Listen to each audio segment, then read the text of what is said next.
আসসালামু আলাইকুম, সবাইকে লাকি ব্লগস অ্যান্ড কুকিং চ্যানেলে স্বাগতম। আশা করি সবাই ভালো আছেন। আলহামদুলিল্লাহ আমিও ভালো আছি। আরেকটি নতুন দিনে নতুন আরেকটি ভিডিও নিয়ে চলে এসেছি। তো আজকে আমি বাঁধাকপি দিয়ে পাকোড়া তৈরি আপনাদের সাথে শেয়ার করব। তো এখানে আমি বাঁধাকপি ভাজির মতো কুচি কুচি করে কেটে ভালো করে পানি দিয়ে ধুয়ে নিয়েছি।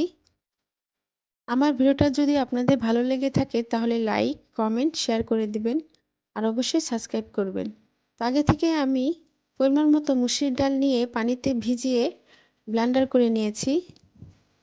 এখন কেটে রাখা বাঁধাকপি দিয়ে দিব। 5 টেবিল চামচ চালের গুঁড়া। চালের গুঁড়া দিলে পাকোড়া ক্রিস্পি হয়, খেতে ভালো লাগে। পরিমাণ মতো পেঁয়াজ কুচি, কাঁচামরিচ কুচি,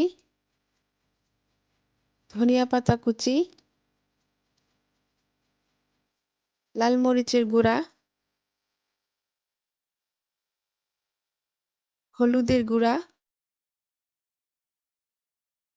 আমার তৈরি স্পাইসি ভাজা মশলা। যারা এখনো স্পাইসি ভাজা মশলা দেখেন নাই, আমার চ্যানেলের ভিডিও লিংকে দেওয়া আছে, দেখে নেবেন।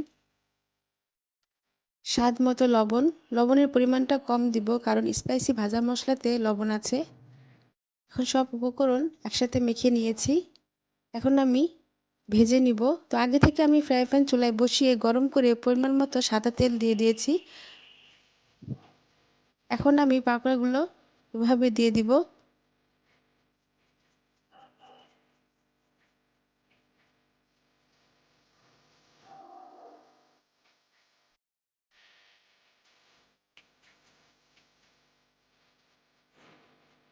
তো এভাবে আমি পাকোড়াগুলো দিয়ে দিয়েছি। এখন একটু উল্টিয়ে দিব।